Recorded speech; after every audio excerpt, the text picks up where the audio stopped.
Table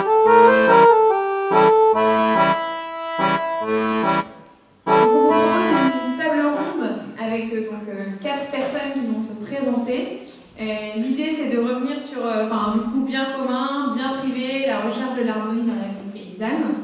Ce que je vous propose donc pour commencer, c'est de vous présenter chacun. Moi je m'appelle Luc Deveau et j'habite dans le pays d'Ouche, en Normandie. Et je suis artisan semencier. Je m'appelle Hélène Malarès, je travaille pour l'État, la DRIOT, qui est l'équivalent des DREAL, s'il y en a qui savent, bref, sur les politiques de protection des sites. Et avant, je travaillais sur la protection du foncier en Ile-de-France, sur les espaces naturels, agricoles et forestiers. Et avant ça, à l'agence de l'eau Seine-Normandie, et notamment sur la protection des captages d'eau potable, du coup toujours spécialisé sur le foncier et les moyens juridiques pour protéger les sols. Ah, et un talent, c'est fabriquer des couronnes à paillettes et à diams avec des petits neveux. Bon, Jean-François Réveillac, je viens du Lot, zone de Corse. J'ai toute ma carrière été éleveur de moutons et de chèvres. Avant, j'ai pendant 3 ans été conseiller agricole en élevage à Auvergne. Voilà, je suis marié, j'ai 3 enfants, donc 2 fils et prêtres. Et avec les autres filles, j'ai 10 petits-enfants, de 4 à 18 ans. Le talent, j'ai beaucoup cherché, je n'ai pas trop trouvé. J'ai tourné vers mon épouse, mais tu leur diras que tu es inébranlable. Tu es en train de me dire que tu n'aurais jamais pu faire de moi. Honnêtement, c'est qu'on a traversé des épreuves un peu dures sur la fin de notre carrière, liées au foncier justement, et elle m'a dit tu as toujours su résister sans t'énerver, sans casser la figure de quelqu'un. Damien, du coup moi je suis éleveur laitier et polyculteur en bio sur la ferme familiale en Normandie à côté de Vivuc aussi. Voilà, j'aime bien bricoler, c'est aussi mon talent, faire des choses en politique. Que signifie pour vous le bien commun? Qu'entendez-vous par bien commun? Quelle différence faites-vous entre bien commun et bien privé? Cette question m'a beaucoup interrogé. En préparant, je me suis dit que finalement le bien commun, c'est la création que nous a donné le Seigneur, qui est destinée à tous les hommes. Et donc tous les hommes doivent pouvoir prétendre à leurs besoins fondamentaux. Donc le bien commun, c'est savoir gérer en permettant que tout homme, enfant de Dieu, puisse accéder aux fruits de ce bien commun. Moi je suis juriste de formation. Non mais c'est pas pour le bien commun, c'est pour parler des res communis, qu'on appelle les res communis, c'est des choses communes que personne ne peut s'approprier. Et sinon, effectivement, en France notamment, le droit de la propriété privée notamment est un droit constitutionnel qui est dans la Déclaration des droits de l'homme et du citoyen. Donc en France, il y a une conscience très très forte de la propriété, notamment du sol. Et par exemple, l'eau est une res communis, c'est-à-dire que quand on est propriétaire en bord de rivière, on est propriétaire du fond de la rivière, et l'eau qui coule est à tout le monde. Et du coup, on n'a pas le droit de se l'approprier, de la polluer. Et je me permets de faire une ellipse, c'est pour dire que petit à petit, le législateur s'est retrouvé forcé de classer les éléments essentiels, vous allez voir, comme patrimoine commun de la nation, parce qu'ils sont vulnérables. Donc la première, c'est la loi sur l'eau de 92, qui a dit « L'eau fait partie du patrimoine commun de la nation. Sa protection, sa mise en valeur et le développement de la ressource utilisable dans le respect des équilibres naturels sont d'intérêt général. » C'est l'article 101-1 du Code de l'environnement. En 2000, on a mis les milieux naturels, enfin on a élargi son patrimoine commun de la nation.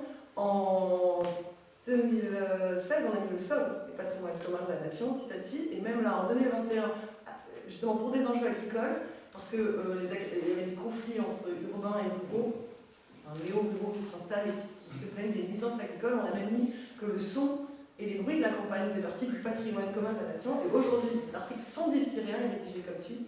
Les espaces, ressources et milieux naturels terrestres et marins, les sons et odeurs qui les caractérisent, les sites, les paysages diurnes et nocturnes, la qualité de l'air, la qualité de l'eau, les êtres vivants et la biodiversité font partie du patrimoine commun de la nation.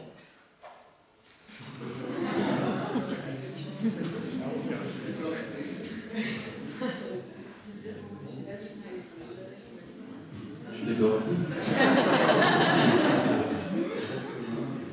Non, parce que j'avais écrit sans regarder, j'avais mis aussi ce mot-là patrimoine. Voilà. Donc, je dis que le bien commun c'était aussi un patrimoine naturel, des instruments que vous pouvez jouir, ou des, voilà, qui étaient gratuits, non gratuits, de récréation, tout ça. Voilà. Nous sommes nous-mêmes.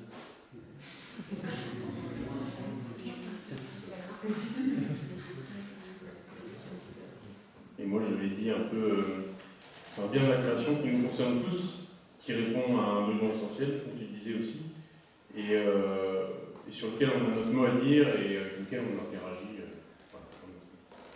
Dans votre expérience, dans votre quotidien, quels enjeux vous touchent particulièrement en ce qui concerne les biens communs, les biens privés? Et en quoi, pourquoi ces sujets vous touchent particulièrement? En deux mots, je l'ai mis l'accaparement de la souveraineté alimentaire. Je disais aussi que finalement, ce qui différencie aussi un bien privé d'un bien commun, c'était maximiser le profit en excluant d'autres de son droit d'usage. Et du coup, finalement, dès que l'argent rentrait en jeu, avec cette notion de profit, on veut maximiser tout ça, bah, du conflit arrive, et du coup, on s'accapare les choses. Et du coup, c'était le cas pour la souveraineté alimentaire, qu'on s'est accaparé par les semences.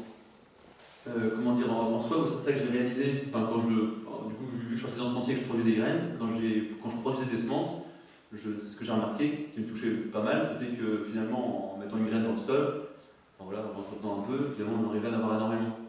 Alors, du coup, ça paraît bête de le dire comme ça, mais souvent, quand on l'expérimente, on remarque vraiment la puissance d'abondance que la nature peut procurer. Et du coup, je me suis amusé à faire un simple calcul, finalement, qui m'a pris quand même du temps parce que j'ai pu calculer. Et du coup, je me suis dit comment, si sur Terre il n'y avait plus qu'une graine qui restait sur Terre, de laitue, en combien d'années on pouvait envahir la Terre dans l'étude. Si les villes n'existaient plus et si les déserts étaient verts. Voilà. Et du coup, en fait, en très peu de temps, en l'espace de 4 ans, avec un surplus pour envahir Mars, si on veut. En fait, du coup, voilà, avec une semence, il y a une abondance extraordinaire, avec une simplicité et une adaptation qui est très très forte. Et du coup, on a très bien compris qu'en s'accaparant la semence, on s'accaparait la souveraineté alimentaire des territoires, des pays, et du coup, du peuple qui le conduit. Enfin, voilà, donc du coup, en travaillant la graine depuis 8 ans, du coup, ça fait 8 ans que je travaille dans la production de semences, dans un conservatoire pas très loin d'ici. Et du coup, c'est là où j'ai réalisé petit à petit l'importance de cultiver ces graines, de faire ces semences, et les enjeux qu'il y a derrière, en fait, alors que ça paraît tout bête dans son jardin à faire, ou dans un maraîcher, ou sur une petite surface, ou une moyenne surface. La France, c'est le premier pays exportateur mondial de semences dans le monde, et on est le premier pays dans la recherche et l'innovation sur les semences. Donc en fait, c'est nous qui créons tous les OGM pour le monde entier, par exemple. Alors que soi-disant, c'est interdit chez nous. Et vu que c'est interdit chez nous, d'ailleurs, on s'est d'ailleurs amusé à faire des OGM cachés. Du coup, on s'est dit, tiens, on va les faire cacher. Voilà. Et du coup, il y a des gros problèmes au niveau européen d'ailleurs, parce que la plupart des semences d'ailleurs produites en bio sont sous OGM cachés, sont faites des variétés modernes à OGM cachés, et du coup qui ne sont pas vraiment bio, parce qu'il y a des organismes mondiaux d'ailleurs qui disent maintenant si on touche en dessous de la cellule, alors c'est pas forcément bio, parce que on modifie le vivant, on s'accapare le vivant à nouveau pour le profit, en profitant, etc. Et sous tension du végétal, donc c'est toujours l'argent qui génère ça. Et du coup voilà. Et à l'échelle européenne, vu que tous les lobbies français sont dans toutes ces instances-là, c'est assez compliqué de faire bouger les choses. Et si on interdit les OGM cachés dans les semences, alors du coup la production bio s'écroulerait totalement, parce qu'en fait elle en est totalement dépendante. Enfin, d'ailleurs même mondiale, enfin tout.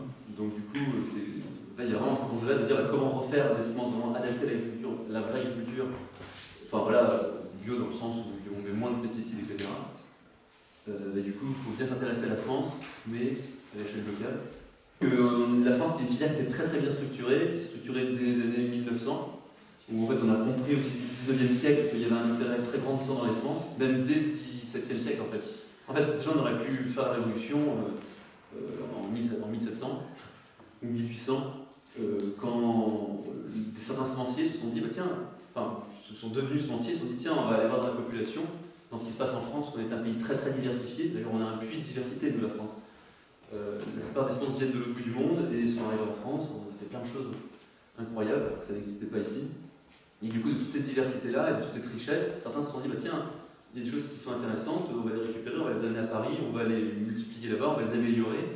Et en les améliorant, on fait quelque chose de plus performant que ce qu'il pouvait y avoir dans les territoires, et du coup, les vendre. En disant, bah, tiens, regardez, vous allez avoir quelque chose qui va être encore plus rentable que ce que vous pouviez faire. Et ça a commencé comme ça avec Villebon, hein. Et petit à petit, ça s'est aggradé. Au 19e siècle, il y a plein de données qui sont arrivées sur comment améliorer ses semences, la productivité, etc.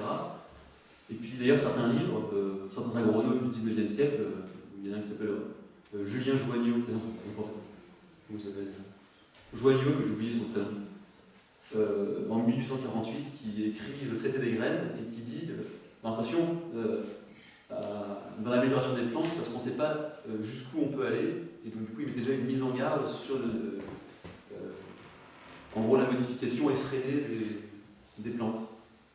Et du coup ce qui est très drôle, c'est que de son livre en 1848, on est carrément tombé dedans dès le début du XXe siècle, avec l'émergence, on va dire, des hybrides et fins, qui sont soit pas si mauvais que ça, mais c'est le fait de les avoir abusés qui fait que ces variétés-là sont devenues, on va dire, un peu terribles dans notre monde. Et du coup, on est arrivé là-dedans au XXe siècle, quoi. Donc là, du coup, on est arrivé dans un épuisement effréné de ce bien commun qu'est les semences, et du coup, dont d'ailleurs la population ne sait absolument plus faire ses semences, alors que normalement c'est justement un bien commun, on a tous accès et tout le monde peut le faire facilement. Et c'est justement comment retrouver ce pouvoir de productivité, on va mettre ça en premier, le goût et tout ça, parce que les gens réapprennent à faire leurs semences. Du coup, ça c'est l'enjeu du XXIe siècle. Mais je pense je pense qu'il y a encore d'autres choses qui vont arriver. Parce que du coup, le XXe siècle, c'était surtout sur la notion de privatisation du vivant, surtout sur la génétique, l'ADN. Et là, le XXIe siècle, ça va plutôt arriver sur l'aspect biologique. On s'est dit, tiens, finalement, sans la biologie, ça ne peut pas vivre. Du coup, on va commencer à travailler là-dessus. Bon, après, je ne sais pas si je suis clair du tout, parce que je mélange beaucoup de choses, mais il y a plein de trucs à dire. Mais en gros, sur la filière française est tellement structurée, elle s'est tellement structurée au cours du XXe siècle, que du coup, la France avait cette filière très structurée, cette ressource depuis 300 ans, améliorer les plantes, et du coup, le monde entier s'est mis à copier ce que faisait la France pour faire ça. Et nous, on est finalement devenu la source du monde agricole un peu mondial, quoi. Pareil. Très concrètement, aujourd'hui, je suis inspectrice des sites et paysages, ce qui fait qu'en France, le droit de propriété est sacré, on peut faire ce qu'on veut chez soi, sauf quand il est encadré, donc par le code de l'urbanisme, ou le code de l'environnement, ou le code rural, enfin différents codes qui vont s'appliquer. Et les sites classés, ça relève du code de l'environnement. Et donc, par exemple, vous êtes propriétaire d'un site classé, vous ne pouvez pas ni couper d'arbres, ni installer d'infrastructures, ni agrandir votre maison, sauf autorisation ministérielle. En fait, c'est la servitude d'utilité publique la plus forte. Et c'est souvent aussi un cauchemar pour les agriculteurs quand ils veulent construire un hangar agricole, parce qu'ils doivent passer par effectivement beaucoup de procédures et de dépôt de permis, et plusieurs mois de procédures avant de pouvoir construire leur hangar, et que ce soit ou non autorisé par l'autorisation ministérielle. Donc c'est aussi des contraintes, mais ça reste une façon... Enfin, il y a une prise de conscience petit à petit qui vient, je trouve, dans le rapport à la Terre, sur le fait que la Terre est un bien commun, et même vous avez des associations comme Terre du Lien, dont le manifeste le dit beaucoup, c'est-à-dire que, et qui va avec la mission de chrétien co-créateur, en tant que chrétien, et on a une mission de gardien et de co-créateur avec Dieu, et d'accompagnement de la nature et de la création vers ce que Dieu souhaite. Et du coup, le rapport, je trouve, sur la Terre, en tout cas, est en train de s'inverser. C'est pas je suis chez moi et je fais ce que je veux, mais c'est je possède des grandes terres, on m'a confié des grandes terres, on me les a confiées pour le bien de tous. Et du coup, je suis dépositaire et gardien d'une mission au service de tous, et si j'ai plus de talent dans les mains, j'ai aussi plus de devoirs vis-à-vis de l'humanité en ayant dans les mains les talents qu'on m'a confiés. Et du coup, voilà, pour le rapport en commun. Pour moi, la question n'est pas... Pour moi, la propriété privée, ce n'est qu'un mode de gestion du bien commun. Parce que je suis tombé un jour sur un livre qui faisait un état sur toute la planète des différents modes de gestion du foncier agricole. J'ai découvert que la propriété privée est loin d'être majoritaire. Il y a des tas d'autres systèmes plus ou moins collectif de gestion du foncier. Alors c'est vrai que chez nous, la propriété privée est un peu un droit sacré, mais je pense que tout en ayant un droit sacré, on a aussi besoin d'avoir conscience que c'est en même temps un bien commun, qu'on ne peut pas la gérer n'importe comment. En fait, dans le bilan de ce livre, il dit que finalement la propriété privée, c'était la gestion des 35 tonnes pour le meilleur ou pour le pire. On peut très bien, je suis chez moi, je peux épandre tous les pesticides que je veux, je suis chez moi. Mais bon, la société n'en veut plus. Voilà comment on y arrive. Est-ce que vous pouvez nous expliquer du coup, vous, quand vous dites votre installation, là où, votre ferme, vous étiez sur des terres en location, en propriété, en d'autres modes de gestion du coup? Alors moi je suis devenu paysan un peu par accident. Je suis conseiller agricole en Auvergne, sur la ferme familiale, c'était mon frère qui était là. Et puis un jour mon papa m'a appelé, j'étais surpris, il m'a dit si tu restes toujours des paysans, dépêche-toi, il y a une ferme libre sur la commune. Et c'était le fou, j'ai franchi le pas. Donc je me suis installé en fermage intégral des terres, des bâtiments agricoles et de la maison d'habitation. Donc j'ai commencé à louer à un couple de retraités, d'agriculteurs qui n'avaient pas encore pris leur retraite, mais qui étaient d'accord dans ils n'arrivaient plus. Et ils étaient tout heureux que la ferme continue, donc pendant 10 ans, on a eu de très bonnes relations. Et puis il est arrivé, ils sont décédés, et c'est un neveu qui était agriculteur sur la commune en plus, dans la même commune que moi, qui est devenu propriétaire. Et là, les rapports ont complètement changé. Lui, c'était clair qu'il a commencé à vouloir évaluer le fermage. Et puis, avec ma femme, on s'est dit, un jour, il nous tendra à la retraite. Donc, la situation n'était pas conflictuelle, mais tant mieux. Et puis, dans les années 2000, un beau jour, en rentrant de faire le foie avec mon frère, j'ai trouvé des belles voitures dans la cour. Mon propriétaire, j'avais vu toujours qu'un commis de travail qui était un beau costard cravate. Sympa le pays. Une heure après, quelqu'un se présentait en me disant qu'il venait de signer un sous-seing privé avec le propriétaire et que s'il trouvait un accord avec nous, il deviendrait notre propriétaire. Donc, c'était une époque un peu charnière où j'étais enfermé et je n'avais jamais fait de gros investissements. La situation économique était un peu incertaine. On a discuté. Et donc, ils m'ont proposé de nous garder agriculteurs, donc sous le statut de fermage, mais ils nous demandaient de réduire notre activité au grand minimum, juste veiller à ce que le milieu ne se ferme pas trop, et puis éventuellement entretenir son gibier sauvage. Lui, il voulait faire une chasse privée clôturée, c'était un patron d'industrie aéronautique. Chasse privée pour les loisirs et puis pour traiter des affaires avec ses collègues du même milieu. Et donc on vient de discuter un moment, et puis jusqu'au jour, à force de se renseigner, j'ai des copains qui travaillaient dans la même branche que lui, on nous a dit, tata, attention, il vous paraît bien dans le coin, mais ce monsieur-là, il ne vous virera pas, mais il fera en sorte de vous pourrir la vie pour vous partir vous-même. Donc avec mon épouse, on a réfléchi, avec d'autres amis. J'étais en bio depuis plus de 25 ans. Marie est institutrice et je ne faisais qu'une demi-transformation fromagère. À l'époque, sur le lot, on pouvait vendre du caillé frais à des affineurs qui poussaient la transformation du tout. Donc on s'est dit, il y a des marges de manœuvre. Et donc on a signifié très clairement à notre acheteur que nous étions sur une ferme et qu'on avait l'intention que la ferme continue. Et donc, qu'on ne mangeait pas la vie. Donc il s'est replié très vite. On a dû affronter le propriétaire qui était furieux. Il m'a envoyé une lettre salace dans laquelle, entre autres, il me disait, parce que j'avais un bail de mine. Je ne comprends pas, quelqu'un qui allait t'amener à ta retraite, finalement dans des conditions meilleures que ton métier d'éleveur. Et puis, de toute façon, quand tu arriveras à la retraite, l'avenir de la ferme, c'est pas ton affaire, c'est la mienne. Propriété privée. Et là, on a fait une tête, Et un jour, on a un petit pèlerinage, lieu de pèlerinage à Saint-Joseph, tout près de chez nous, qu'on fréquentait souvent. Et à la sortie d'une messe à Saint-Joseph, mon épouse a attrapé 2 amis, nous on avait une heure, en leur disant, mais voilà la situation, est-ce que vous nous aideriez à monter un projet pour acheter la ferme collectivement. Et c'est parti comme ça.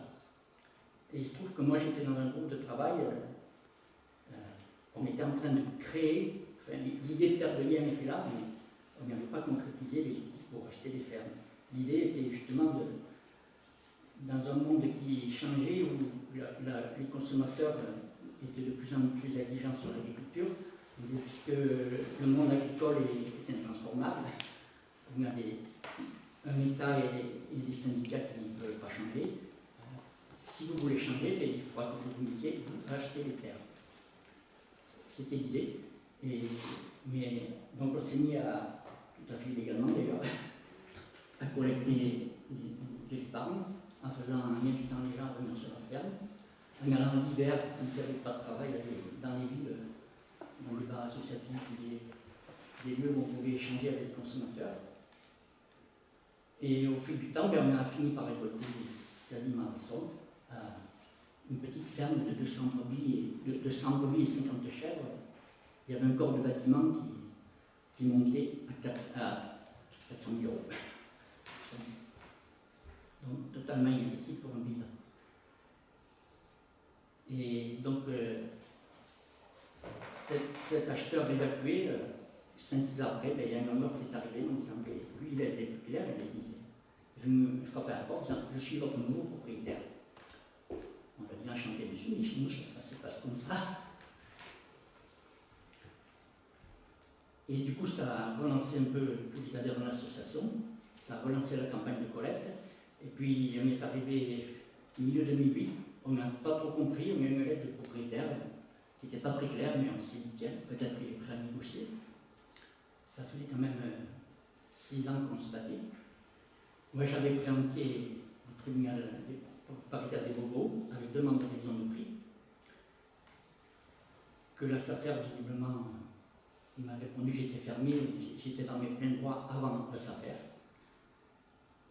et que la révision de prix, vu le corps de bâtiment qu'il y avait, le bâti dans le Lot à cette époque-là prenait 12% par an. Donc plus on tardait, plus la ferme est montée. Et donc la foncière de Terre de Liens a été créée tout à fait fin 2008. Et janvier 2009, on était à 350 000 €. Là, la foncière a coûté 50 000 qui manquait. Et ça a été une des premières fermes de Terre de Liens achetées en France. Ensuite, j'ai continué ma vie professionnelle avec des associés. On a poussé la transformation fromagerie jusqu'au bout, à vendre sur les marchés. Et puis, j'ai pris ma retraite. Et là, bon, la vie vous amène des surprises. Mon papa a perdu son autonomie. Pendant 2 ans et demi, je me suis occupé de lui, c'était tout ça. Après, j'avais décidé un peu de tourner la page de l'agriculture. Je militais un peu auprès de l'accueil des migrants sur Figeac. Puis le Covid est arrivé, a bouleversé beaucoup de choses. Et après ça, je me suis dit, tiens, pourquoi pas revenir un peu là-dessus. Et depuis, je suis bénévole en Terre de Liens. J'accompagne donc des cédants, des porteurs de projets, et on essaie de faire acheter des fermes. Dans un esprit quand même très particulier, on n'achète pas toutes les fermes. Il y a une charte qui précise qu'on achète des fermes en agriculture biologique et à vocation privilégiée alimentaire. Je prends la suite.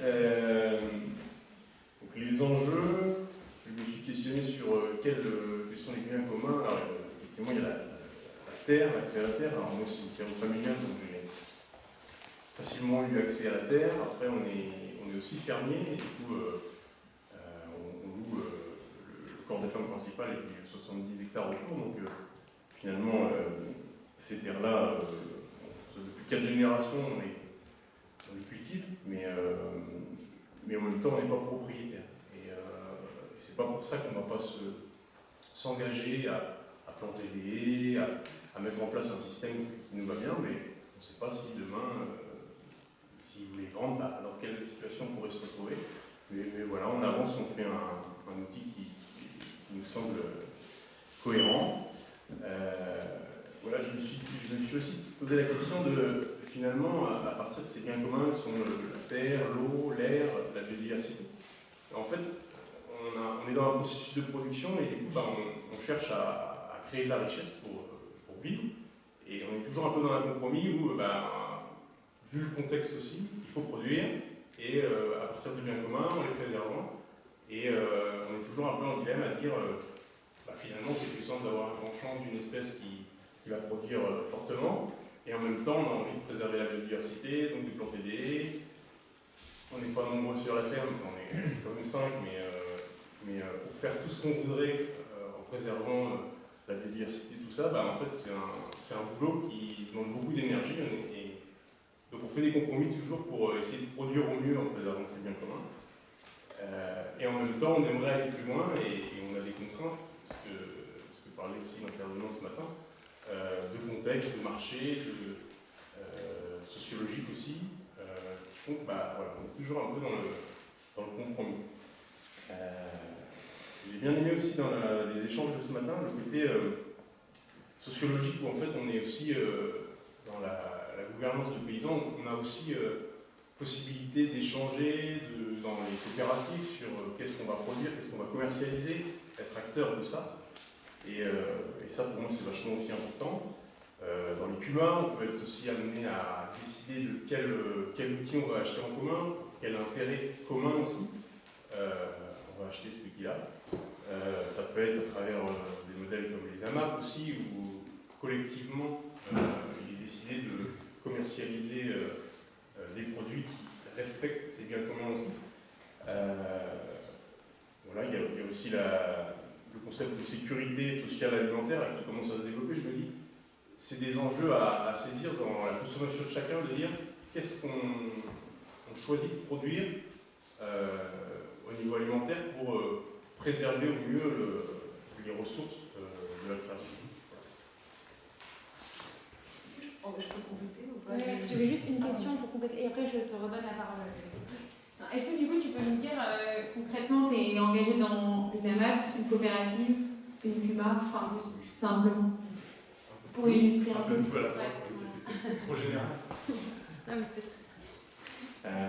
Pour, par exemple, les céréales, on est dans une coopérative qui s'appelle Biocère, qui est sur le nord-ouest de la France, où tout type de céréales, et on fait de la meunerie aussi, donc fabriquer de la farine que vous pouvez retrouver dans le réseau Biocop notamment, mais dans plein d'autres réseaux. On a monté aussi sur Bernay une légumerie conserverie. Alors là, du coup, on ne produit pas forcément, moi je ne produis pas encore de produits qui vont dans ce créneau-là, mais dans la dynamique du territoire, c'est d'essayer de choisir aussi les aliments qui vont pouvoir aussi terminer dans les restaurations collectives.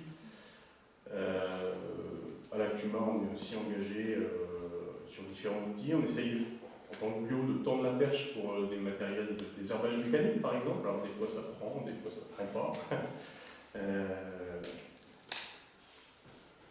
Voilà, au niveau AMAP, c'est plutôt ma mère qui est engagée à Mille et un légumes, qui est un potager conservatoire qui fait aussi des paniers hebdomadaires. Donc voilà, il y a tout un lien entre des associations dans le territoire qui réfléchissent autour de ça. Alors par contre, il y a des compromis aussi, par exemple sur la production laitière. Quand on a engagé la réflexion de la bio, se posait la question de passer chez Biolay, donc qui est un collecteur de bio, vraiment en format COP, qui fonctionne. Et voilà. Par contre, on était collecté par la Grial, une grosse COP de l'Ouest, qui n'a pas plus trop un fonctionnement de COP pour moi. Et on a des contrats de 5 ans pour la collecte de notre lait. Et là, pour le coup, ils ne nous ont pas laissé partir à Biolay parce qu'on n'était pas à une date anniversaire et ils ne voulaient pas nous laisser partir, par exemple. Donc là, on est un peu contraint par le contexte de dire on reste chez un collecteur qui, là, actuellement, mélange notre lait bio avec le lait conventionnel. Et donc voilà, il y a des choses qu'on n'a pas forcément en la main, et c'est comme ça. Peut-être demain on transformera un peu d'idées pour faire plus de sens aussi, et partager des produits. Du coup, c'était pour étendre le regard sur... Enfin, le paysan, en gros, c'est le premier gardien de la terre. C'est là-dessus que je voulais insister. En gros, l'homme, d'habitude, quand il a des usages sur le sol, quand il projette, quand il crée une ville, il crée un environnement qui n'est propice qu'à lui-même. C'est-à-dire qu'il n'est pas du tout vertueux et intégrant d'autres espèces. C'est-à-dire que la ville et tout ce qui est artificialisé ou urbanisé, et c'est en cela que l'homme est prédateur et que l'homme, de façon générale, se comporte comme si la terre était sa propriété privée. C'est-à-dire qu'il crée des lieux qui ne sont habitables que par lui-même. Et où les autres espèces sont soit exclues, soit invasives et prolifèrent. Et donc des règles, il n'y a plus d'équilibre écosystémique. Alors qu'on a une terre, et alors que l'homme a été capable de coloniser toute la terre. Donc l'homme on lui a confié une terre sur laquelle lui pouvait aller partout, en cohabitant avec plein d'autres espèces dans plein de milieux qui ont plein d'équilibres différents. Et l'agriculture en France est le premier usage du sol, c'est-à-dire que c'est la première occupation du sol. Et donc les agriculteurs sont bien les premiers gardiens de la terre en France, et elle est menacée. Cet usage est menacé puisqu'aujourd'hui on consomme 20 000 hectares de terre par an. On va consommer en moyenne 40 000 par an. Enfin, il faut s'imaginer que à chaque fois ça s'additionne. La terre ne se recrée pas. Donc toute terre consommée est une terre qu'on a retirée. Et c'est une terre morte. Aujourd'hui, on reconnaît au sol des fonctions écosystémiques, on reconnaît au sol des droits, parce que le sol est vivant. Et du coup, c'est plus juste un support de culture. On reconnaît à l'eau des droits parce qu'elle est vulnérable, et que l'eau n'est pas juste ni une ressource, ni une force, ni une production énergétique, et qu'il y a beaucoup d'autres impacts. Donc on a mis dans les gens qui prennent soin de la terre et qui cultivent la terre sont vraiment dépositaires et rendent une mission de service public au profit de tout le monde. Et du coup, on essaye de mettre en place des systèmes comme des paiements pour services environnementaux, ça ne marche pas si bien que ça, mais qui est quand même une prise de conscience de se dire en fait l'agriculteur, il rend un service plus grand que juste de cultiver sa terre pour la rendre rentable et pour produire des fruits dessus. Par exemple, en conventionnel, vous achetez une tomate, elle coûte 2 fois moins cher qu'en bio. En réalité, le coût de la tomate conventionnelle, si on a payé le vrai coût qu'elle coûte à la société, elle coûterait peut-être 20 fois plus cher que la tomate bio. Parce que le service que rend à la terre la tomate bio est incomparable. Aujourd'hui, on ferme des captages d'eau potable. Pourquoi ? Parce que la pollution diffuse, qui est la pollution agricole, puisque c'est celle qu'on ne maîtrise pas, fait qu'il y a trop de nitrates, et que quand il y a un seuil de nitrate trop élevé, on est obligé de fermer des captages d'eau potable. Il y a 66% des insectes qui ont disparu dans les milieux ouverts, dans les terres agricoles. Il n'y a plus d'alouettes dans les champs, il n'y a plus d'oiseaux, et tout ça, il n'y a plus d'oiseaux parce qu'il n'y a plus d'insectes. Il n'y a plus d'insectes parce qu'on a mis des insecticides, parce que le sol est mort, et en fait tout ça est lié. Donc la façon dont on cultive et dont on prend soin de la terre, petit à petit on se rend compte d'elle dépend absolument tout l'équilibre et donc notre survie finalement. Et puis tu as oublié encore un maillon. C'est pour ça qu'avant la semence aussi, en voulant l'industrialiser, finalement on s'est dit bah tiens, qu'elle soit très performante, on l'a fait dans les laboratoires, parce que c'est ce qui est beaucoup plus simple. Donc finalement on va copier-coller le milieu du laboratoire à la zone de multiplication de semences, donc il va être très standardisé, très simple, les sols tout pareils, les lait, les machins, l'eau, tout va être identique pour pouvoir avoir la semence bien calibrée, la plus performante possible, qui copie-colle au laboratoire. Et de ce milieu-là, forcément, quand on a multiplié cette semence et qu'on la distribue aux agriculteurs, quand on va en vendre, du coup ils doivent répliquer finalement ce même milieu du laboratoire. Donc du coup, ce qui va simplifier aussi, c'est du coup on va couper les haies, les machins. Donc du coup, la semence en soi et la façon dont elle a été produite et modifiée dans le laboratoire a des répercussions énormes en fait, sur le paysage. Et c'est vrai que du coup, moi quand je me baladais en vélo quand j'étais petit, j'aimais beaucoup faire du vélo, j'en avais marre de voir ce paysage qui souffrait et qui crie, qui dit mais en fait mais c'est moche en fait, partout où on est en France, c'est pas beau. Je dis mais c'est fou, bien sûr que tu revenais il y a peut-être 40 ans en arrière, ça devait être pas plus joli. Et du coup je me suis dit c'est marrant, comment en fait moi agir sur le paysage. Et en fait, par la semence, on arrive à toucher beaucoup de choses, parce que finalement, ça met en lien, presque à produire ses graines, on peut refaire tous ces délais. Voilà. Pour dire par exemple le lien qu'il y a avec la production de semences et tout ce que tu as raconté derrière aussi, qu'il y a des impacts énormes sur la production agricole et après sur la disparition de toutes les espèces, etc. La qualité des sols, de l'eau, de tout. Enfin, du coup, tout était lié en fait, par rapport à ce que tu disais, j'ai rajouté un élément complémentaire. de liaison. Mais même par rapport au microbiote, finalement, dans les semences, finalement, vu que le laboratoire est un milieu stérile, on va copier-coller ce milieu stérile en plein champ. Donc les semences sont aussi stériles, le champ aussi. Ou alors on enlève le vivant.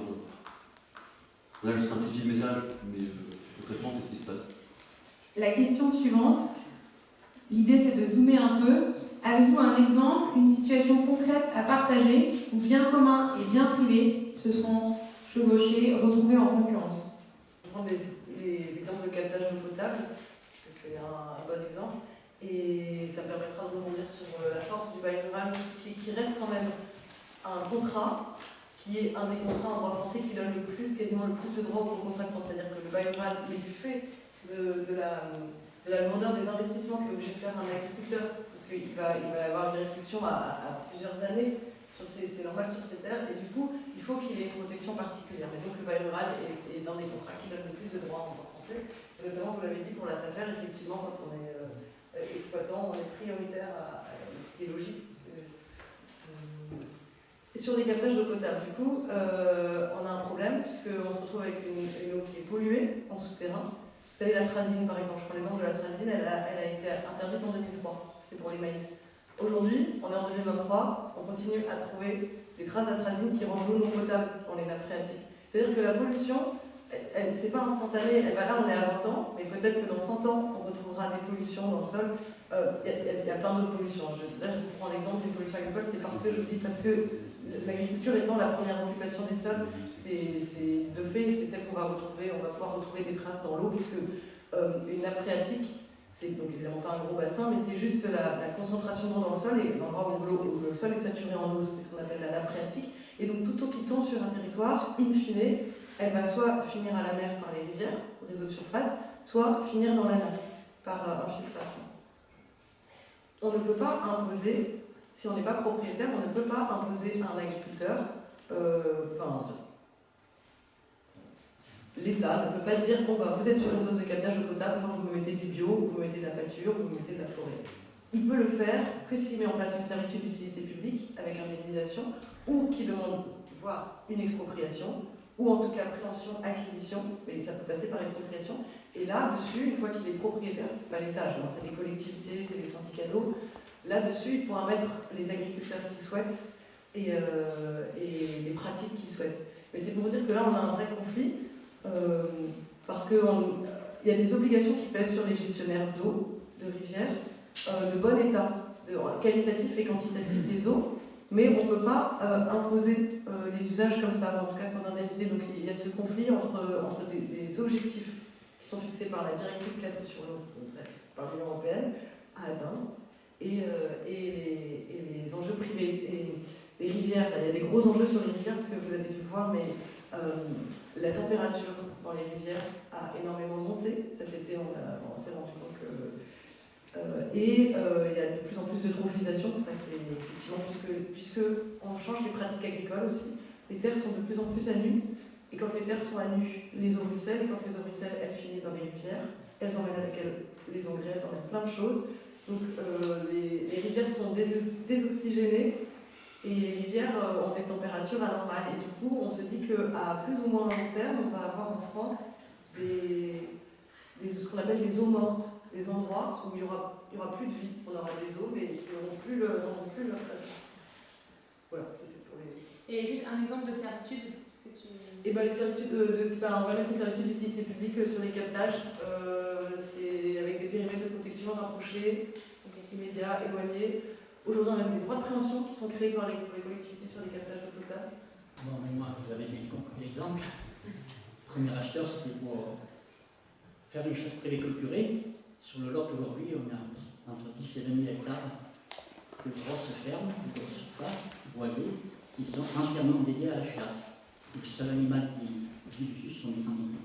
Je ne vous dis pas les conséquences paysagères et agronomiques. Et puis, tout petit détail, ce sont des surfaces qui sont souvent en société, et donc la MSA ne peut pas les assujettir aux cotisations sociales. Donc ce sont des paysans en activité qui paient la différence. Ensuite, mon dernier acheteur, lui, c'était clairement pour... Il s'est présenté comme voulant faire l'agriculture, mais un peu cerné assez vite. Il était dentiste à Bruxelles. Et je voulais faire un lieu de villégiature. Donc, pour simplement accueillir des touristes, il était prêt à acheter 200 hectares et le privatiser complètement. Et supprimer l'agriculture. Bon, c'est ce genre de compliqué d'histoire. Par rapport à au sujet qu'il y avait avant, les liens, on renoue les terres achetées à des paysans avec des baux ruraux, mais des baux ruraux environnementaux. C'est-à-dire que, alors, je vais dire combien de fois, je ne sais pas, c'est discuter ensemble. On repère des points de biodiversité qui sont un peu pertinents sur les fermes. On encourage des créations de haies, de marbre, tout ce qui peut apporter un plus en termes économiques sur la ferme. Et jusqu'à présent, on n'a pas eu tous les porteurs de projets qu'on a acceptent très facilement ce genre de contraintes, qui en plus ils amènent des améliorations réelles au bien loué, auront des aménités à la sortie. Voilà, c'est pareil. C'est vrai que beaucoup de propriétaires aujourd'hui refusent de louer leur ferme parce que, ça a été dit, on a un bailleur rural qui protège énormément le fermier. Et que quand on loue, certains disent la terre, elle va quitter la famille. Et donc nous, on se permet, alors c'est pareil, on utilise les outils légaux, mais en ajoutant des petites pointes éthiques qui sont acceptées pour l'instant. C'est vrai que si un jour on est poursuivi au tribunal, pas sûr de gagner, mais on demande à tous nos fermiers d'accepter une visite annuelle de la ferme par des bénévoles. Pas pour les inspecter, mais pour discuter avec eux de où ils en sont, s'ils ont besoin d'investissements supplémentaires, voilà, s'ils ont des problèmes financiers et anticiper les crises. Voilà, c'est plus pour créer du lien entre eux que pour l'instant ça se passe bien à presque tous les cas, peut-être 2-3 conflits par là en France, mais en gros ça se passe bien. Et ça permet quand même, déjà samedi dernier, j'étais en visite d'une ferme, d'une famille, c'était les grands-parents qui avaient été agriculteurs. Entre-temps, il y avait eu des successions, aucun enfant n'était resté. Et à la troisième génération, ils en avaient un peu marre de gérer une ferme avec les fermiers, et ils voulaient la vendre. Et sur le village, il y avait un gros éleveur laitier, très intensif, qui avait quasiment accaparé toutes les terres de la commune, et si celle-là est passée, il devenait le seul agriculteur de la commune. Et cette famille-là souhaitait vendre à quelqu'un qui fasse autre chose, qui préserve une exploitation, si possible la façon de l'eau. Voilà, bon, on n'a pas trouvé le porteur de projet encore, mais voilà ce genre de situation quand même. Des situations où bien commun et bien public se chevauchent, c'est ce que je parlais tout à l'heure, c'est toujours ce compromis entre ce que nous demande le marché, c'est-à-dire quand même une production assez importante par hectare, par vache. Je ne sais pas si le marché demandait par exemple du lait plus fromageable, avec des qualités différentes, on ne serait peut-être pas, nous, rester avec la race Primstein qui produit du lait, mais voilà, avec des qualités de base pour la filière. Nous, on est en filière longue. Le blé, c'est pareil. On nous demande du blé avec certes des qualités assez classiques, des protéines, pour faire du pain, tout ça. Et notre envie, ça serait d'aller plus vers des variétés de population, un petit peu essayer de réintégrer cette sélection de semences, de pouvoir aller plus loin dans l'autonomie. Et malgré tout, le contexte de marché fait que on produit ce qui est demandé en filière longue. Là, on est toujours un petit peu dans ce compromis-là. Donc, voilà, c'est aussi comment, on en a déjà parlé un peu, il y a des moyens de régulation par l'État, on en a parlé un petit peu ce matin, avec des bons environnementaux. Nous, par exemple, on a une zone humide où on a des mesures agro-environnementales et climatiques. Donc on on a d'ailleurs une mesure où on va faire une fauche tardive, par exemple, on va remettre d'un plan sur une surface, où voilà, on a un cahier des charges un peu pour préserver la biodiversité, et ça c'est un service environnemental, tu en as parlé tout à l'heure, pour dire, voilà, on compense le fait qu'il y a une moindre production et que dans le contexte actuel, vous allez peut-être gagner un peu moins de vie là-dessus, mais il y a une préservation en contrepartie. Après, il y a des choses aussi, par exemple, on plante des haies, à un instant T, on ne profite pas forcément économiquement, c'est pas rentable après, on voit d'autres choses, on voit des auxiliaires, voilà, on voit le côté esthétique, de paysage aussi, qui est un bien commun quand on se balade. Voilà. À terme, on peut aussi imaginer des filières bois, on est engagé dans une SIC qui commercialise le bois d'échiquier par exemple, et donc on est plusieurs agriculteurs à fournir l'intercommunalité avec des plaquettes de bois par exemple. Donc voilà, c'est des cercles où aussi on valorise la biodiversité, le bois produit sur le territoire pour une chaufferie par exemple. Il y a aussi cette notion de temporalité où finalement sur la ressource du terrain, on peut sur une carrière, on peut dire bon, on va sortir tout ce que la terre peut cracher et au final en phosphore, en potassium, en carbone, on va avoir un peu l'idée de son contenu et c'est toujours ce compromis aussi de dire on pense à la suite, qu'est-ce qu'on laisse derrière nous et comment on maintient une fertilité de ce sol-là. Moi je sais que sur ce qui est phosphore et potassium par exemple, c'est quelque chose qui me questionne parce qu'on a certes avec l'élevage des effluents qui reviennent sur les terres, mais on exporte toujours du phosphore, du potassium pour l'alimentation humaine et le retour ne se fait pas sur ces surfaces-là. Et donc en bio on n'a pas d'intrants minéraux qui peuvent revenir d'autre part. Et donc comment on crée cet équilibre? Est-ce qu'on plante des arbres par exemple au milieu des parcelles pour aller chercher plus en profondeur ces éléments minéraux? Voilà, c'est des choses. Voilà, on utilise la ressource pour produire et comment on la pérennise pour la suite. Donc ça, et encore une fois, planter des arbres dans les parcelles, il faut être nombreux pour les entretenir. Et donc voilà, c'est tout un compromis de production. Voilà, ça sera un peu comme ça que ça se chevauche. Je rebondis bien sur un aspect qui était évoqué, qui est mon expérience personnelle aussi. C'est que, contrairement à beaucoup de communs, le fait d'être fermier vous donne des marges de manœuvre énormes. Moi, j'étais un des rares fermiers intégral sur ma commune. Tous les autres s'étaient installés en même temps que moi dans une époque, on était tous éleveurs de moutons, un élevage intensif. Ceux qui avaient acheté leur ferme, ils étaient point liés à leur banque, à leurs emprunts, et ils ne pouvaient pas changer de production. Moi, j'ai pu très vite sortir de la production intensive, passer en bio, faire des expériences heureuses et malheureuses. J'ai fait une grosse gamelle sur des plans médicinaux, entre autres. Mais le fait de ne pas avoir d'emprunt, j'ai pu amortir tout ça. Et aujourd'hui, à Terre de Liens, on voit arriver des jeunes. Chez nous, une exploitation d'élevage, aujourd'hui, c'est les mises en vente. Si en plus il faut acheter la maison d'habitation, vous approchez le million d'euros, c'est rien. Il y a peu de jeunes aujourd'hui qui, avec les aléas de l'économie actuelle, sont prêts à s'engager sur des sommes pareilles. Et ils viennent se tourner vers nous pour nous en nous disant si vous nous achetez le foncier, on va se libérer de ce poids et ça nous permettra d'investir sur nos outils de transformation qui nous permettront de développer notre agriculture. Sur l'accès à la terre, parce que vous l'avez dit, effectivement, le foncier ça coûte très cher et pour un jeune agriculteur c'est de plus en plus compliqué. Vous savez, mais les tailles d'exploitation augmentent et du coup, quand elles sont bien en vente, les exploitations sont plus grosses. Souvent les sièges d'exploitation aussi, parce qu'il y a de la mécanisation. Enfin, avec le siège d'exploitation, il y a beaucoup de choses qu'on achète et du coup, ça a de plus en plus de valeur quand c'est mis en vente. Personne ne se l'offre, c'est donc une grosse vertu de Terre de Liens de permettre à des jeunes agriculteurs de s'installer sans prise de risque financière.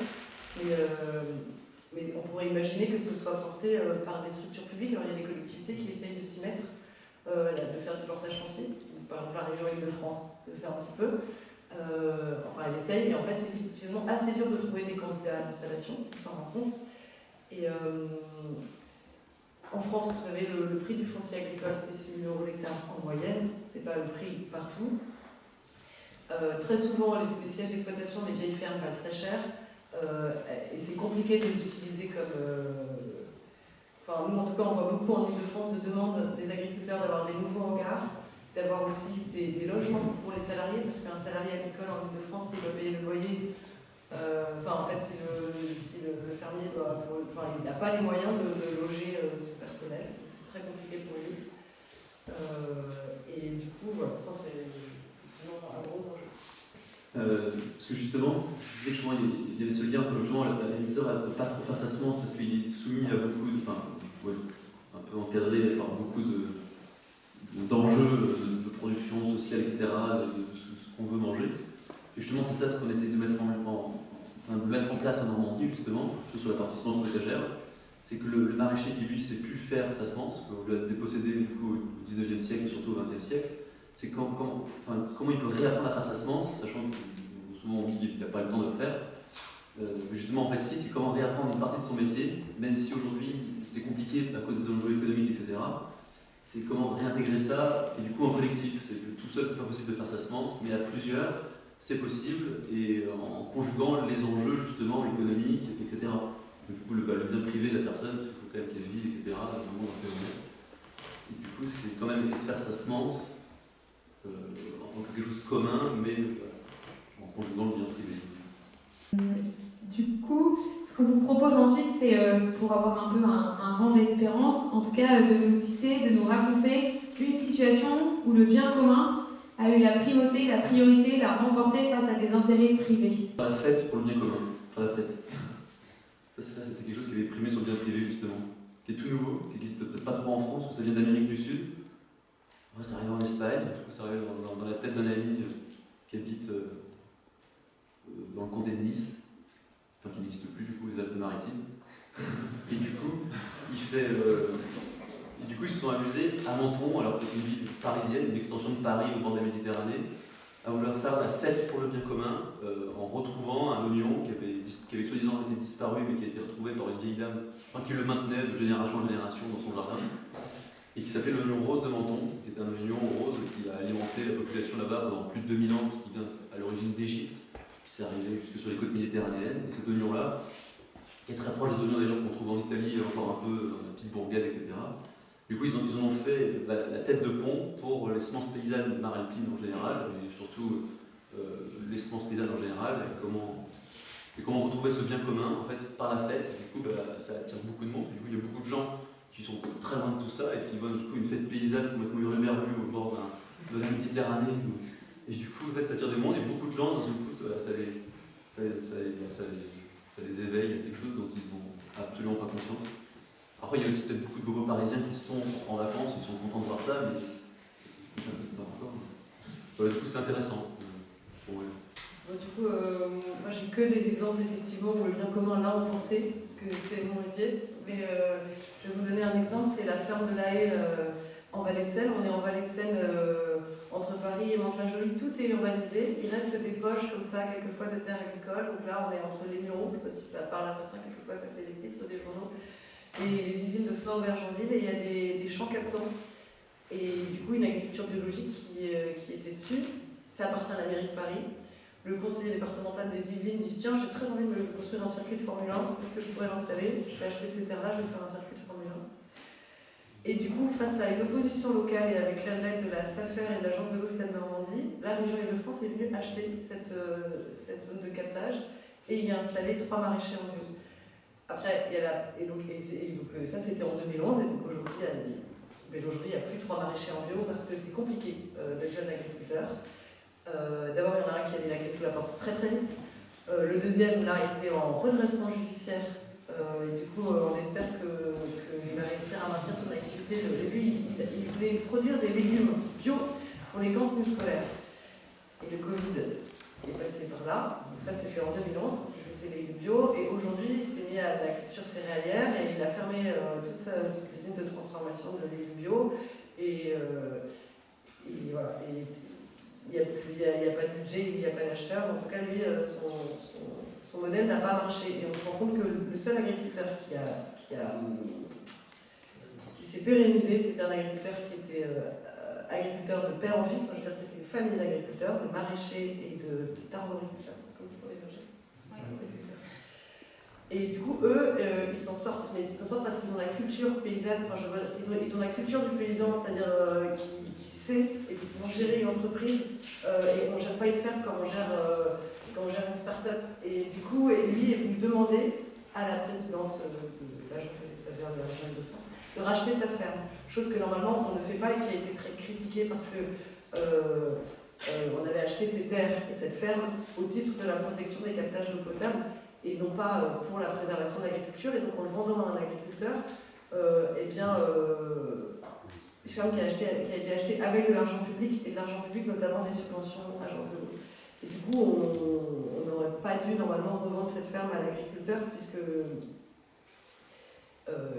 c'est une rupture d'égalité face à d'autres agriculteurs, puisqu'il a eu pendant 12 ans cette ferme en location avant de pouvoir l'acheter, et puis elle lui a été vendue, alors qu'on est en Seine-Normandie, en Ile-de-France, 60 centimes du mètre carré.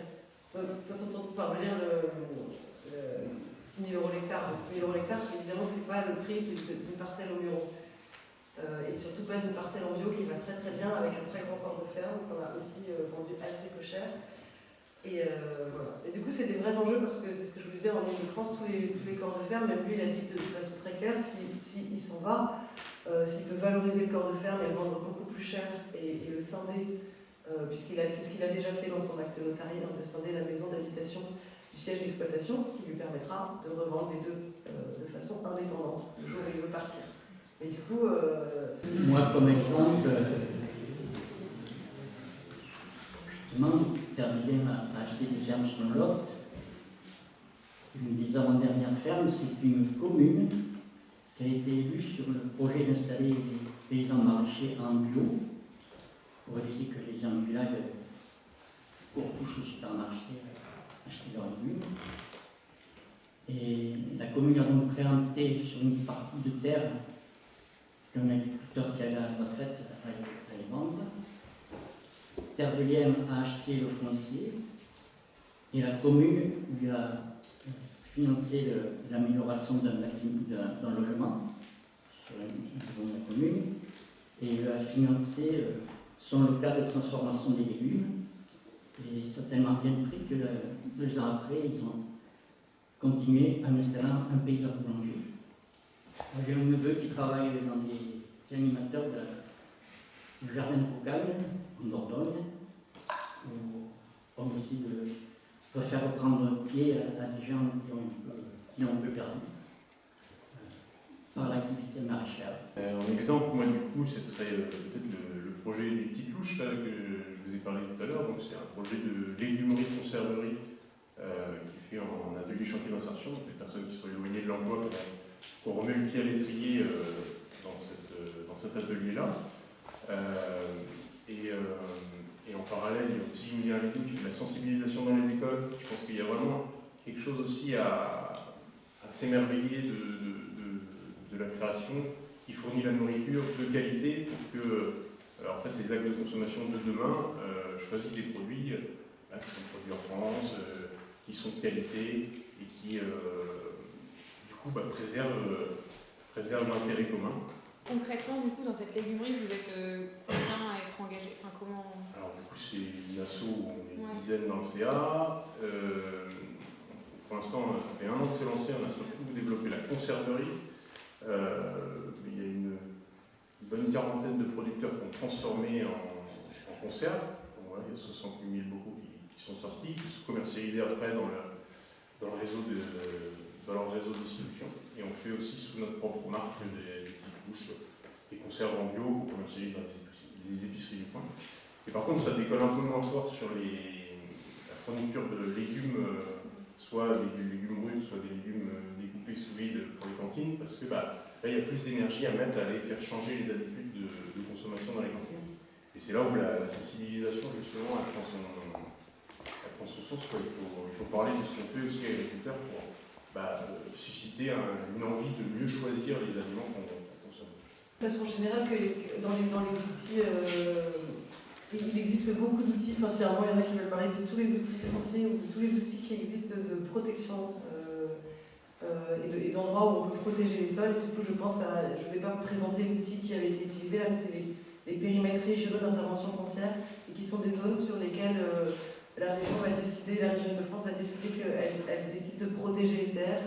Et du coup, je vais dire un dernier exemple, c'est le plateau de Saclay. Je pense que les gens connaissent le plateau de Saclay. Parce que c'est au moment où le plateau de Saclay a été sacrifié à la fin des années 80, où on a dit on va faire un méga pôle scientifique, technologique, universitaire, et on va massacrer ce qu'on appelait, mais bon, il y en a plein qui disent qu'il y en a d'autres, les terres les plus fertiles d'Île-de-France, mais je ne suis pas sûre que ce soit les terres les plus fertiles d'Île-de-France. En tout cas, c'est quand même celles qui valent le plus cher, puisqu'elles valent plus de 10 € du mètre carré. Donc c'est vraiment du blé en or qui doit pousser dessus. Mais du coup, ce que je veux dire, c'est que ce plateau-là est emblématique parce qu'au moment où on allait massacrer le plateau de Saclay, la région est venue dire ok, si on massacre la moitié du plateau de Saclay, on en sauvegarde, enfin moi j'aimerais qu'on sauvegarde la moitié des terres agricoles. Et donc elle a négocié ça et mis en place un PRIF. Et ce PRIF a été aussi le tout premier outil de veille foncière de la SAFER. Donc ça vous connaissez peut-être, mais ce qu'on appelle vigie foncier. C'est la première veille foncière a été mise là sur le foncier agricole sur le plateau de Saclay. Et voilà, et c'est un outil super pratique, vigie foncier pour les collectivités, pour les porteurs de projets, enfin je veux dire publics qui veulent protéger, qui veulent contrôler les mutations foncières et qui veulent contrôler les ventes, notamment le prix des ventes et la destination des sols. Je veux juste compléter sur cette fête de l'oignon là. En fait, la fête de l'oignon, c'était l'excuse de rédiger une déclaration de bien commun. C'est ça que j'ai oublié de dire, c'était le plus important. Du coup, une déclaration de bien commun, c'est quelque chose qui est totalement inconnu en France et qui vient justement d'Amérique du Sud, c'est ça, et qui a été fait pour cet oignon-là, mais qui peut s'étendre à toutes les variétés en fait patrimoniales, voilà, d'intérêt commun. Bah, tiens, elle est inappropriable par l'industrie semencière parce que c'est les citoyens, les consommateurs, les agriculteurs, etc., à qui ça appartient finalement, enfin, mais pas à celui qui veut en maximiser le profit. Et du coup, c'est juste une lettre comme ça, voilà, qui décrit ce que c'est, où est-ce que ça doit être semé, par qui, comment, quelle date, etc. Et puis tous les gens qui signent. Et puis voilà. Et puis comme ça, on invite les médias aussi, comme ça on aura des traces écrites, visuelles, etc. Et puis on en fait la fête un peu tous les ans, comme ça on rappelle un peu ça, pour plein d'espèces. Et puis ça permet d'éviter l'appropriation. Et puis on fait intervenir des organismes, enfin des ONG quand on se fout, ce genre de choses, qui peuvent un peu essayer de donner un peu de poids pour. S'il se passe quelque chose au niveau européen, parce que la semence, vu qu'elle est libre, elle peut toujours être prise par ces géants, mais qu'il y ait quand même quelque chose de. S'ils la prennent pour faire des hybrides, ça va pas le faire. Du coup, je vous propose, pour conclure, de faire un dernier petit tour de table ou de scène, et après on vous donnera la parole pour les questions. La question de la fin, c'est quel est pour vous le plus grand bien commun? Pour être bref, Dieu.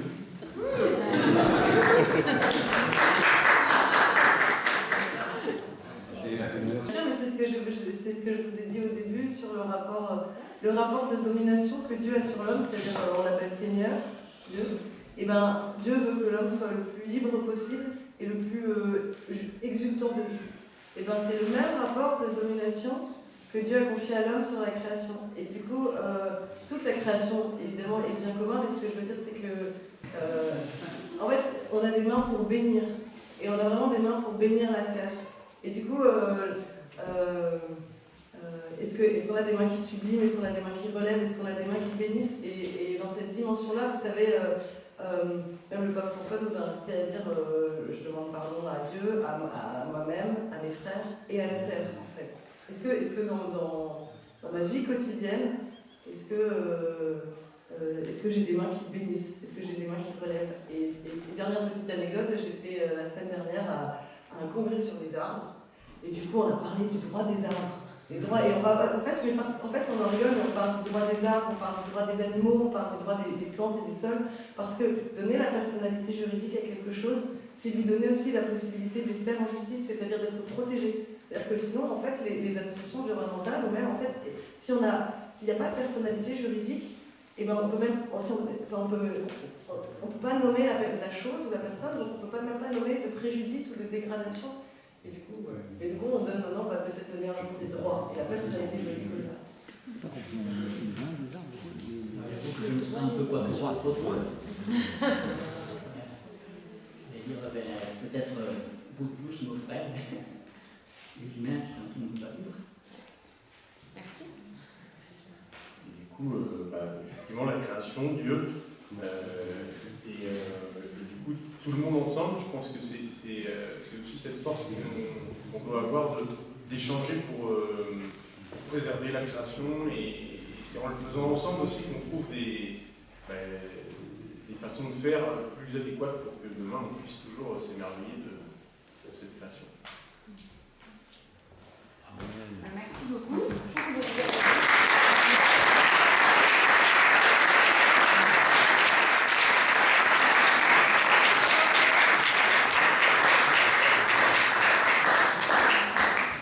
Bravo et merci. Qui veut commencer par une question? J'ai plusieurs questions pour toi. Tu as parlé du fait qu'on consommait des quantités de terre. J'aimerais bien savoir à quoi tu fais référence comme phénomène biologique. Ah pardon, on consomme, on artificialise, on imperméabilise des sols. Et,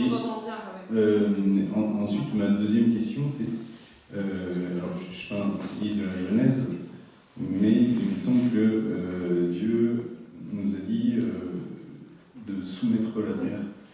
Et alors, j'ai l'impression que avec tous les droits qu'on donne à la terre, à l'eau, aux arbres, voilà. C'est très bien, voilà, dans le sens où on les bénit, mais il me semble que tous ces droits s'opposent au fait qu'on est, nous, agriculteurs, à ordonner la nature. Parce que j'ai l'impression que cette mouvance considère comme la nature comme étant parfaite de nature, par elle-même. Et alors comment tu dissocies le fait de bénir, d'ordonner et de soumettre la nature? Voilà, c'est une deuxième question. En étudiant et la Genèse et les rapports, d'autres textes sur le rapport de Dieu à l'homme, c'est vraiment, effectivement, Dieu a dit à l'homme, soumettez la nature, et tu domines la nature, tu domines les plantes. Et je vous dis, ce rapport de soumission et de domination, c'est le même rapport qui existe entre Dieu et l'homme. C'est-à-dire que Dieu est maître de l'homme, et est-ce qu'il soumet l'homme? Non, il le veut libre. Il le veut libre, et ce qui réjouit le cœur de Dieu, c'est de voir notre puissance de vie la plus manifeste possible. Donc, ce qui, à cette image, puisque si on prend le même rapport, ce qui réjouit le cœur de l'homme, c'est de voir la nature qui lui est confiée, la plus puissance de vie aussi, de façon manifeste, qu'elle manifeste les fruits qu'elle peut donner de façon... Et après, pour les droits, je suis d'accord qu'il y a une course au droit, donc moi j'ai beaucoup rigolé sur le droit des arbres, parce que vraiment... en fait, il y a à ce droit-là, nommer les choses, connaître les choses, et là c'est la personnalité juridique qui est en jeu, mais c'est aussi une façon de protéger, effectivement, et du coup, il y a peut-être qu'il y a un excès, mais cet excès, on classe des rivières, enfin maintenant on reconnaît des droits, il y a des droits de fleuve, donc la Loire va peut-être un jour avoir un droit, être considérée comme une personne, effectivement, mais c'est aussi parce qu'elles sont de plus en plus vulnérables que ces choses qu'on est obligé de... Je ne sais pas si on est obligé, mais en tout cas, cette envie de donner des droits aux choses, c'est aussi une prise de conscience qu'en fait, elles ne peuvent pas se défendre seules. Du coup, la nature, effectivement, il n'y a personne pour la défendre. Et je disais, la nature, l'homme ordonne, parce que la nature, ce ne serait pas vrai que la nature peut être seule. La nature, elle était seule à l'équilibre. D'abord, elle est à l'équilibre, elle vit très bien. Regarde comment l'homme s'est installé, ça fait 60 000 ans que l'homme est sur Terre, il est arrivé dans un équilibre qui était vieux de plusieurs millions d'années. Ensuite, l'autre chose, c'est que la Terre survivra, par exemple, sur tous les enjeux du réchauffement climatique, où la Terre sera là, elle, dans des millions d'années, ou en tout cas dans des milliers d'années. Mais en tout cas, la présence de l'homme est dépendant de la présence de l'écosystème, de l'équilibre actuel de la Terre. Donc la protection de l'environnement et des écosystèmes, et le maintien de ces écosystèmes fonctionnels, c'est pas pour sanctuariser la nature, et c'est pas l'homme qui s'écarte de la nature, c'est que la survie de l'homme est directement dépendante de la survie de cet équilibre-là. Parce que vraiment, sinon, effectivement, une terre totalement aride et désertique, ou une terre, je ne sais pas ce que fera la suite du réchauffement climatique, mais ça, la terre sera toujours là, mais l'espèce humaine ne sera plus là. La deuxième chose, c'est que, juste rapidement, mais normalement, on est dans une période de refroidissement de la terre. C'est pour ça qu'on a pu prendre conscience qu'en fait, il y avait des gros enjeux, et effectivement, l'homme est quand même le premier facteur, direct ou indirect, du réchauffement climatique. Parce que c'est pas juste la production de carbone, le réchauffement climatique. En fait, non, mais c'est vrai que c'est important dans tous les usages et dans toute la. Mais ok, en Méditerranée, on a eu des températures cet été plus 25 degrés. Plus 25 degrés de température dans les fonds méditerranéens. En fait, c'est la mort c'est la mort programmée si ça se reproduit plusieurs étés de suite de beaucoup d'espèces. Effectivement, Dieu nous veut libres, mais c'est pas sans nous imposer, sans souhaiter un travail que l'on fait sur nous-mêmes de le choisir. Et la nature aussi, elle a un travail à faire. Effectivement, je comprends ton point de vue, dans le sens où on ne part pas des mêmes constats non plus. Sur le réchauffement climatique, sur beaucoup de choses.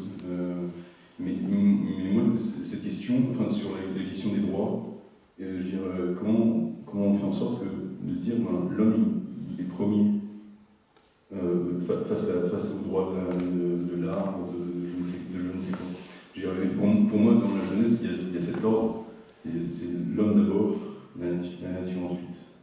Il y a quelque chose il y a un ordre hiérarchique. Moi, dans tous ces droits, c'est ce qui m'inquiète.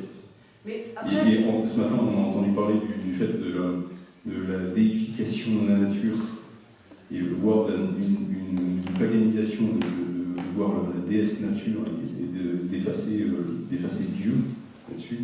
Moi, il me semble que ce courant de vouloir donner des droits à toute chose, mais ça va rejoindre. Voilà, les OGM cachés, je ne connaissais pas du tout ce concept.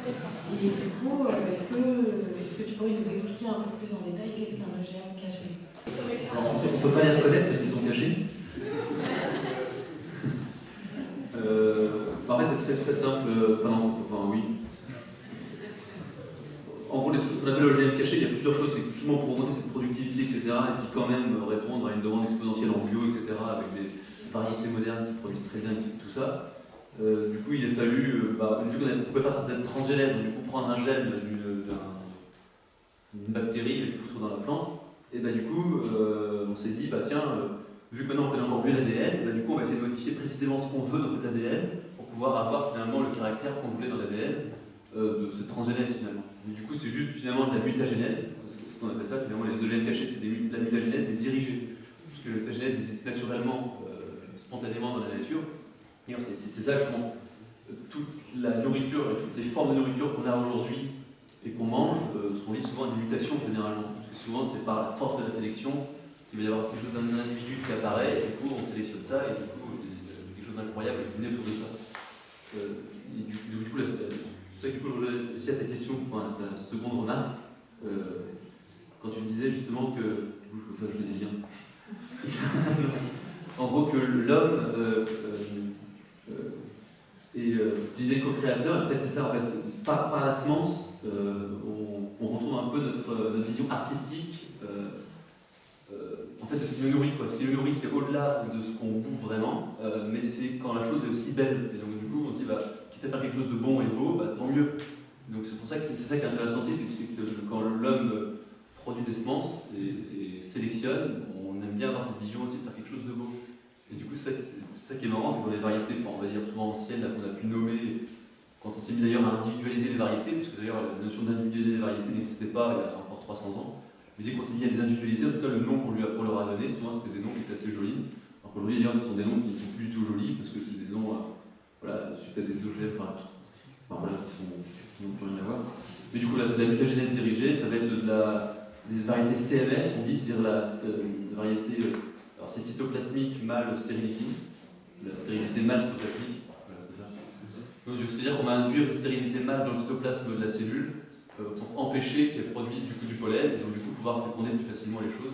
Donc il y a des espèces, ça existe spontanément, par exemple la chicorée, le radis, Donc très bien, ça existe pour eux. L'oignon aussi. Mais peut-être d'autres espèces où ça n'existait pas, et du coup on a induit ça dans des espèces où ça n'existait pas. Donc on modifie de nouveau finalement l'ADN, mais cette fois qui n'est pas du noyau de la cellule, mais des cytoplasmes, des mitochondries. Comment on induit Comment est-ce qu'on induit? Alors après, ça c'est des biotechnologies. Je ne vais peut-être pas rentrer dedans précisément, mais voilà, tu regarderas sur internet, variété CLMS, c'est énorme, c'est pour une soirée. Enfin voilà, ça c'est deux exemples en tout cas d'OGM cachés. Et comment retrouver et acheter des semences du coup, bio qui ne sont pas OGM cachés? Il y a des semenciers qui s'imposent à part en France. Voilà. Donc, du coup, vous pouvez aller chez Sativa en Suisse, c'est très bien. Vergnance,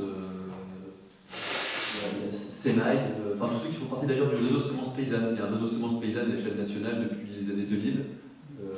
Voilà. Et du coup, qui travaillent là-dessus. Donc, du coup, certains semenciers adhèrent à ce réseau semences paysannes et donc, du coup, ne veulent pas vendre ces OGM cachés. Mais dans tous les cas, les variétés, en fait, vous pouvez, en tout cas, savoir si elle est hybride. Vous ne pouvez pas savoir si c'est OGM caché derrière. En tout cas, vous pouvez savoir qui est l'obtenteur. Donc, du coup, en creusant derrière, peut-être savoir quelle est la méthode de sélection. Et donc, du coup, ça, en allant sur le catalogue officiel des variétés, sur le site du GVS. Donc, vous notez votre variété commerciale, et là, peut-être que vous saurez un peu plus si c'est une variété libre de droit ou pas.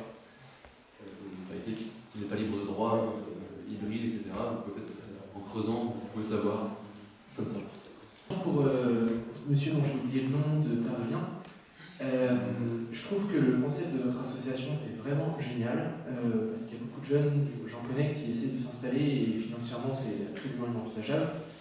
Et de l'autre côté, on a beaucoup d'agriculteurs qui partent en retraite. Souvent, les terres sont redistribuées aux fermes autour, sont agrandies. Et on voit bien que le système actuel de répartition des terres n'est pas viable parce qu'on ne va pas pouvoir continuer sur des agrandissements toujours plus gigantesques. Et donc, je trouve que votre association a un rôle hyper intéressant et porte une idée qui fait de son mieux, mais vu la taille du problème énorme, avec vos moyens, vous ne pourrez pas racheter toutes les fermes de tous les agriculteurs qui partent en retraite. Et mon pressentiment, c'est que votre idée, ça pourrait peut-être aboutir à quelque chose, à un autre modèle de répartition des terres à la fin. Je ne sais pas très bien quoi. Est-ce que l'État doit prendre le relais dans ce que vous faites, à racheter des terres et les redistribuer un peu sur votre modèle? Est-ce que vous avez un pressentiment d'un nouveau modèle de répartition des terres dont votre association pourrait accoucher à terme? On essaie d'inverser un processus, de remettre le sens du bien commun au milieu de l'appropriation du sol. Mais je suis d'accord avec toi. D'abord, ce n'est pas notre but. On n'a pas l'intention de racheter toutes les terres de France.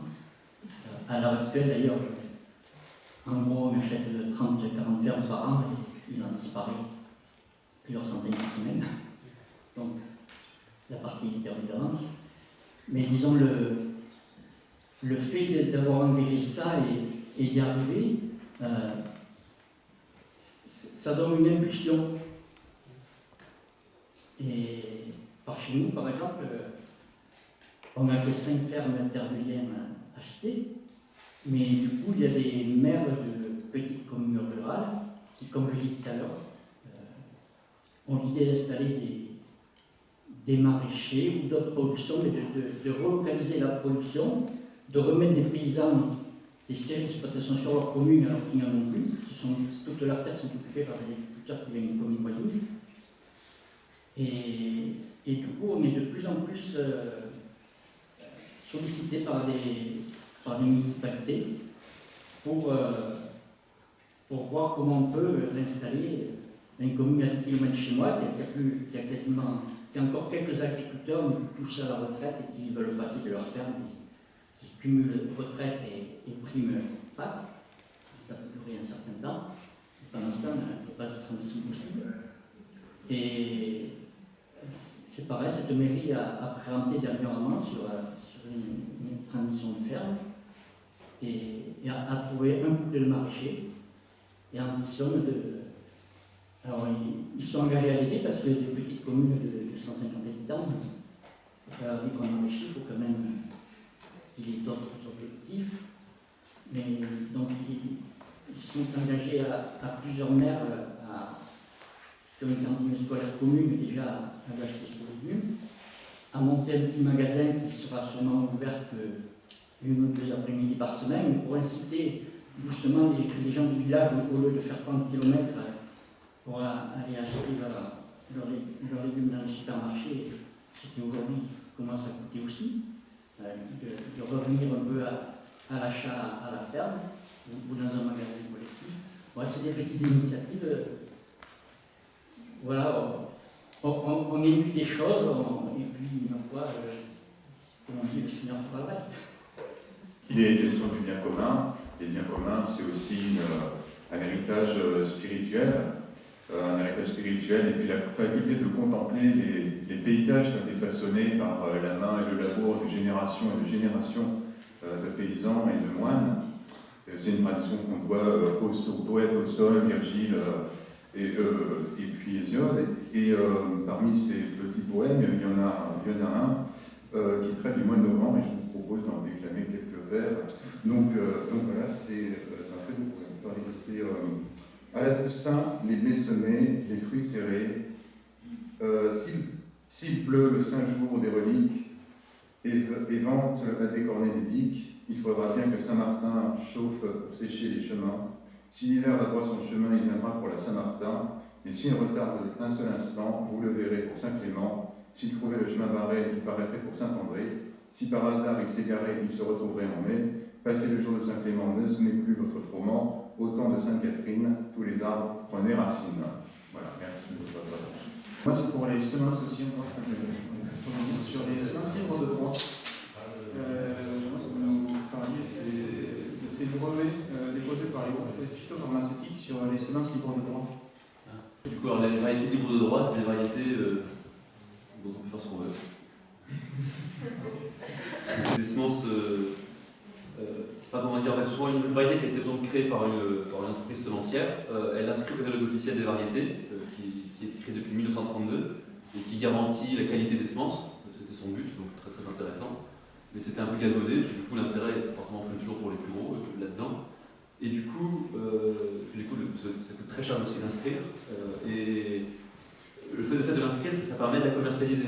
Et donc du coup, et pour éviter qu'elle se répande et que tout le monde l'applique, parce que c'est une variété de betterave exceptionnelle qui produit énormément, qui fait beaucoup de sucre, alors du coup on met un certificat d'obtention du végétal dessus. Donc on ne peut pas mettre de brevet, parce que les OGM sont interdits en France, c'est que l'OGM qui peut être breveté, mais pas les variétés qu'on fait, du coup pas les OGM cachés, du coup, c'est des certificats d'obtention du végétal qui durent environ 10 ans. Et donc du coup, si quelqu'un veut la multiplier, cette variété-là, il est obligé de payer des royalties à l'entreprise qui l'a mis sur ce certificat-là.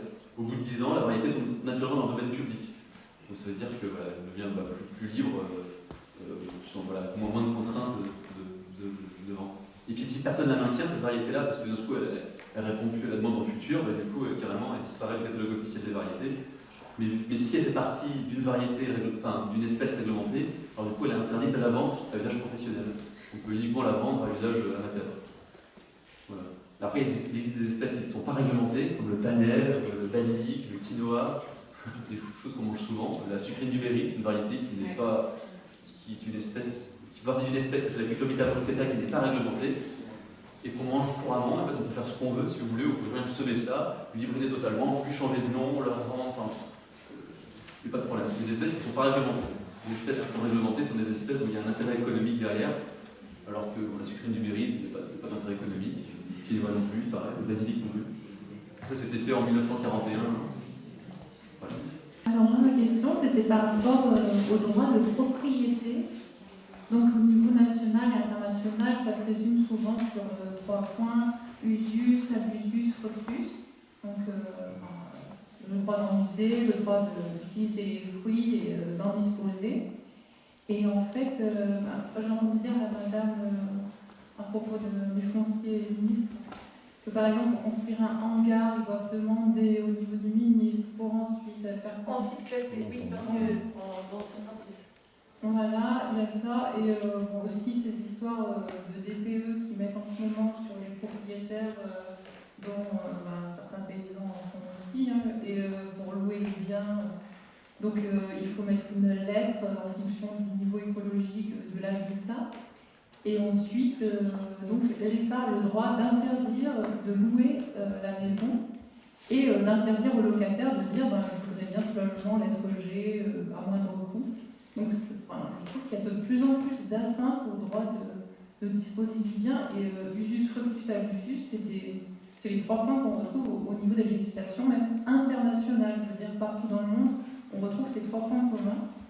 Alors, est-ce que ça va continuer de s'aggraver, les atteintes au droit de propriété en France, parce que ça peut vraiment rentrer dans la catégorie atteinte au droit de propriété, selon les législations internationales? C'est tout l'enjeu de ce dont on vient de parler. En fait, est-ce que le droit de propriété, est-ce que c'est je suis chez moi donc je fais ce que je veux, ou est-ce que ce que j'ai entre les mains, c'est quelque chose qui m'est confié et pour lequel j'ai une responsabilité et j'ai à rendre compte devant tous? Parce que c'est pas si j'ai beaucoup dans les mains, c'est pas parce que c'est à moi, c'est parce qu'on m'a confié beaucoup, mais j'en suis dépositaire pour le compte de tous.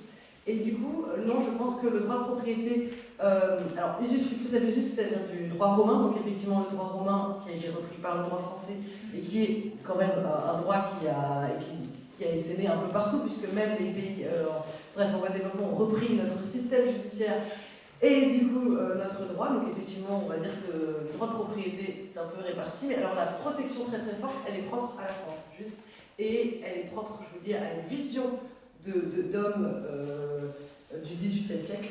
Et il est probable que non, on arrive de plus en plus à une responsabilité commune sur les choses et une prise de conscience. Et du coup, oui, je suis d'accord avec vous, il y a de plus en plus de législation, mais normalement, elles n'ont pas pour but d'enfermer les gens, mais on considère qu'il y a un intérêt général plus grand. Tout le monde considère qu'il y a un risque pour les DPE. Je ne sais pas pourquoi, je suis d'accord avec vous, mais qu'il y a un risque à faire habiter les gens qu'on n'a pas le droit. Ça n'est pas des conditions décentes d'habitation de telles conditions, et du coup, on considère que c'est un intérêt général plus grand que l'intérêt particulier. Du coup, je vais laisser la parole à Margot pour le conclusion. Alors, on m'a proposé de faire une petite synthèse de ce qu'on avait entendu. D'abord, merci beaucoup pour les différentes interventions. Alors, c'est un exercice pas facile, donc je demanderai votre indulgence, et c'est assez personnel, mais ce que je retiens, c'est dans la définition de bien commun, vous avez soulevé le patrimoine naturel, la gratuité, la responsabilité commune qu'on a vis-à-vis de ces biens communs. Je retiens aussi que vous faites souvent le lien avec la souveraineté alimentaire, et en tant que paysan, il y a des lieux où on peut justement participer à cette souveraineté alimentaire, notamment les CUMA, les AMAP, les coopératives, où les décisions sont prises en collectif, et aussi justement la force du collectif pour faire face à des injustices qui visent directement des biens communs. La propriété comme mode de gestion d'un bien commun parmi d'autres, ça aussi je trouve ça très intéressant. Les compromis qu'il faut faire, parce que malgré tout il faut produire, mais tout en essayant de préserver ces biens communs. Et aussi, je dirais pour finir, le paysan est le premier gardien de la terre, et avec cette mission de service public. Voilà, et tout est lié.